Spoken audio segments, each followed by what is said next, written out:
Саламатсыздар ма оқушылар? Бүгін біз сабақты бастау үшін экранға қарайық. Алдымен экранда біз не көріп тұрмыз? Экранда отынның көмір, табиғи газ, мұнай, соның ішінде бензин, оны жанып жатқан, яғни бүгінгі біздің тақырыбымызда отын және оның түрлері, жану құбылысы кезіндегі болатын процестермен танысатын боламыз.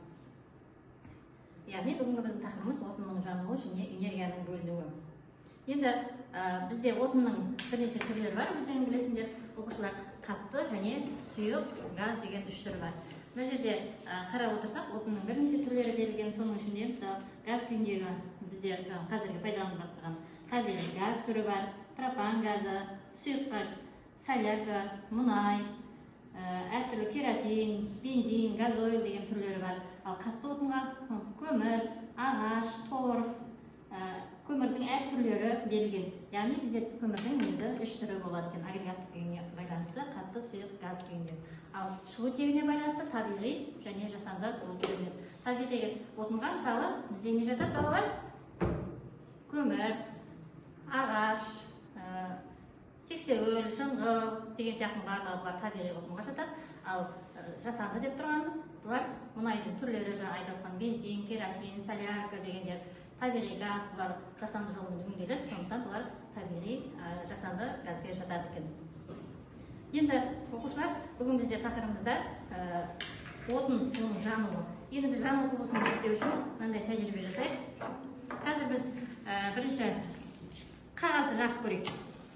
Қағазды жақсақ, ол бірден от алып жанбайды, тегісі бірінші жаймен деп барып жанады. Жаймен жанады. Бірден жанып кетпейді. Ал спиртті алатын болсақ, жанған кезінде оларды қарап отырсақ, тез жанады. Яғни, бұл нені білдіреді оқушылар?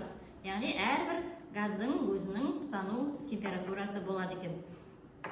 Әрбір заттың өзінің тұтану температурасы болады. Мысалы, мына кесеге қарап отырсақ, немесе оның от алу температурасы деп атайды, әрбір заттың өзінің температуралары бар екен. Сол температураға жеткенде ғана олар тұтанады екен. Енді қарап отырайық, бізге отын жану үшін не керек? Бірінші, жаңа ішінде бізде спирт бар, яғни спирт қажет. Екіншіден тұтатуымыз керек, тұтану температурасына дейін. Енді егер де мен мына спирт жанды жауып қойсам,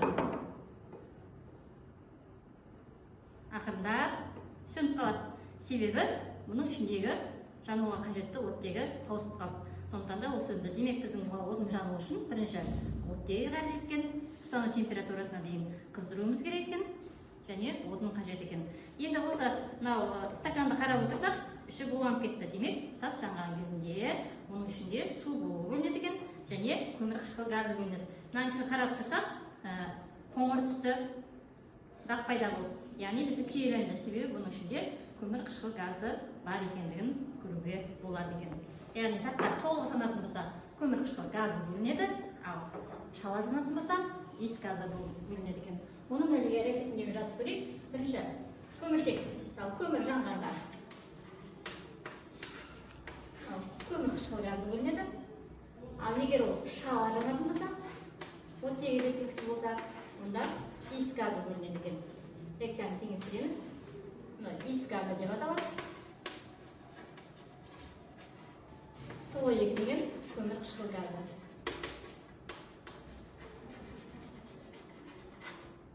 Енді осының ішінде иіс газын атап өтуге болады, бұл өте улы газ. Бұл көбінде заттар шалаңғы жанғанда жазылады. Мысалы, көмірді жаққан кезінде пешке астынан ауа кіріп тұрмаса, оттегі кіріп тұрмаса, ол жерде иіс газы бөлінеді. Иіс газымен адам уланғанда бұл өте зиянды, адамның өліп кетуіне қаупі бар.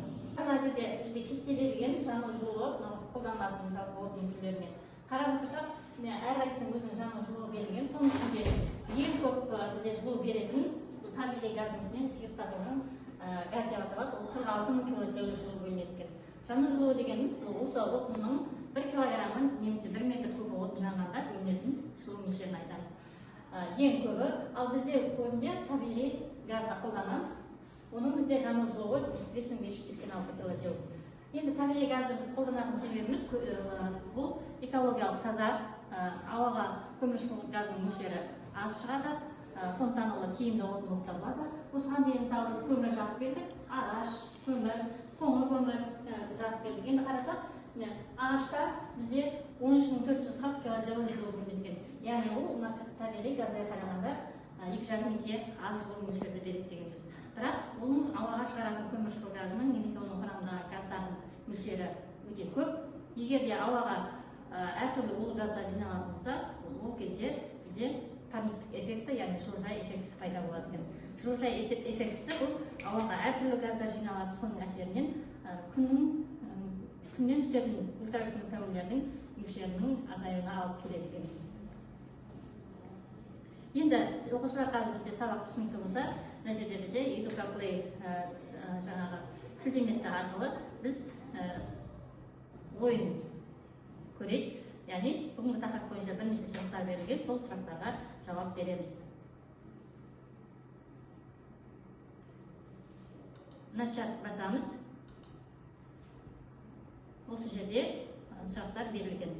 Бірінші, отынның жану процесінде қандай заттар түзіледі дейді. Су буы мен көмірқышқыл газы түзіледі. Отынның жану температурасы неге байланысты? Отынның түріне, жаңа айттық, түріне байланысты. Жану процесс кезінде отынның қандай компоненттері өзгермейді? Сутегі. Отынның жануынан алынатын энергия мөлшері неге байланысты? Яғни отынның құрамына байланысты, жаңа айттық, жану жылуына байланысты демек. Отынның жану процесі қандай кезеңдерден тұрады? Бастапқы, негізгі және аяқталу кезеңдері бар. Отынның жануына алынатын энергияның тиімділігі неге байланысты? Яғни отынның сапасына байланысты. Отынның жану реакциясы қандай жағдайда жүреді? Бізге отын жану үшін бағана айттық, оттегі қажет дедік. Отынның жануында қандай газдар пайда болады? Толық жанатын болса көмірқышқыл газы, ал шала жанатын болса иіс газы бөлінеді деп айтқан болатынбыз. Отынның жану процесс кезінде қандай энергия бөлінеді? Термохимиялық энергия. Яғни термо деген жылу дегенді білдіреді екен. Отынның жануынан бөлінетін энергиясы неге пайдаланылады? Суды жылытуға. Яғни мына жерде бізде әрқайсысын қазір өзің осы жаңағы не бойынша өздерінің ұпайларыңды көруге болады.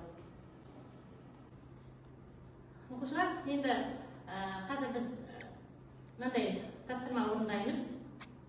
Яғни бізде бірінші сұрақта қатты отынға не жатады дейді. Бағана оқушылар айттық, қатты отынға қандай отын жатады дедік? Көмір, ағаш, көмірдің әртүрлі түрлері бар, сексеуіл, жыңғыл деген сияқты табиғи отынның түрлері бар дедік. Екінші сұрақ, бізден заттар шала жанғанда қандай газ бөлінеді? Яғни мына жерде жазып қалғанда біз шала жанғанда иіс газы бөлінеді дедік, ал толық жанатын болса көмірқышқыл газы бөлінеді дедік. Күкірттің жану реакциясын жазыңыз дейді. Күкірт деген бұл С заттар жанғанда оттектің әрекеті түседі.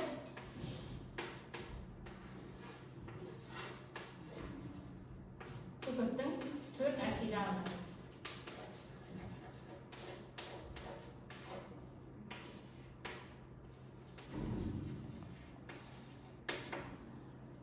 Күкірттің жану реакциясы. Енді бізде келесі тапсырмада функционалдық сауаттылыққа негізделген тапсырма. Табиғи газы отын ретінде пайдалану көмірге қарағанда тиімді дейді. Иә ма, жоқ па? Табиғи газды пайдалану. Иә. Неліктен екенін білу үшін біз бағанаға кестеге барамыз. Яғни бөлінетін жылу мөлшеріне байланысты. Табиғи газда 35.586 килоджоуль. Мына табиғи газда 35.586 килоджоуль бөлінеді. Ал көмірде бізде егер тас көмір болса 29.310 килоджоуль, ал қоңыр көмір болатын болса 14.235 килоджоуль. Яғни бұл бізде жылудың мөлшері табиғи газдікі көмірге қарағанда әлде қайда жоғары. Және бағана айттық, бұл жерде парниктік эффектінің пайда болу мүмкіндігі де аз болады. Осы сұрақтарға жауап беру арқылы біз бүгінгі сабақты оқушылар қалай түсінгенімізді білуге болады. Енді оқушылар бізде бағанадан бері от жану деп айтып жатыр. Негізі жалынның бізде мына түрі заттар жаңағыда осындай жалын болып пайда болады. Жалын деген негізі 3 бөлімнен тұрады. Міне көріп тұрсыздар, 3 бөліктен тұрады. Осы жалынның ең ұшында жылудың мөлшері өте көп болады екен. Сондықтан біз заттарды жаққан кезімізде немесе қыздырған кезімізде сол қызу алатын мөлшерімізді ұшына тигізіп тұру керек екен. Сол кезде жақсы жылу мөлшері болады. Мысалы, егер тамақ істеген кезінде оның газдың жалыны сыртына шығып кетпеуін қадағалағанымыз жөн. Яғни бізде жалын бұның шетінде, яғни ұшында өте қызулы болып келеді екен. Оқушылар, бүгінгі сабағымызда біз отын және оның түрлері және отынның жану кезінде қандай газ бөлінеді, жану жылуы дегенге тоқталдық. Бүгінгі сабақта жақсы түсінді деп ойлаймын. Сау болыңыздар.